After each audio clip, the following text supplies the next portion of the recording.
Gazetari Edmond Guri ka folur mbi ngjarjen makabre të ndodhur në Skourta të Greqisë, ku u gjeti vrarë dhe i karbonizuar 27 vjeçari shqiptar Sulo Halili, gazetari në lidhje të drejtpërdrejtë nga Athina, solli detajet e reja mbi hetimet e autoriteteve greke dhe pasurimin e mediave vendase.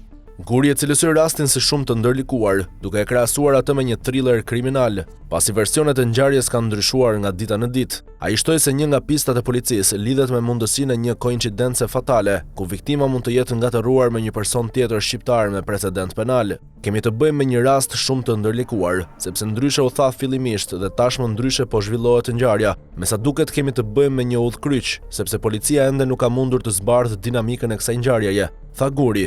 Hetimet aktualisht po shqyrtojnë dy pista kryesore, tha ai. Mundësinë që viktima të jetë ekzekutuar nga ishi dashuri i partneres së tij, i cili ishte kërcënuar edhe më herët. Sipas tij, autoritetet greke po hetojnë edhe një pistë tjetër, që lidhet me mundësinë e një koincidence fatale. Ekziston një person tjetër shqiptar me të njëjtin emër dhe mbiemër, i cili është i njohur për precedent penal dhe dyshohet se është vrasës me pagesë. Për shkak të ngjashmërisë së madhe në fizionomi dhe identitet, autorët e krimit mund të kenë menduar se viktima ishte pikërisht ky person me të kaluar kriminale. Familja e viktimës dhe avokati i tyre nuk e përjashtojnë pistën e koincidencës, duke theksuar se i riu nuk kishte asnjë precedent penal dhe ishte një person i qetë që kishte ndërtuar jetën e tij. Dyshohet se ai rapreje një kurthi pas një kontakti në rrjetet sociale me një femër, me të cilën fliste prej 6 muajsh. Gjatë intervistës, gazetari tha se autoritetet greke kanë sekuestruar celularet e familjes dhe po hetojnë kontaktet e fundit të viktimës, ndërsa pista kryesore mbetet identifikimi i personit që e takoi dhe e çoi drejt ekzekutimit. Policia dyshon se pas krimit fshihen profesionistë të botës së krimit të organizuar.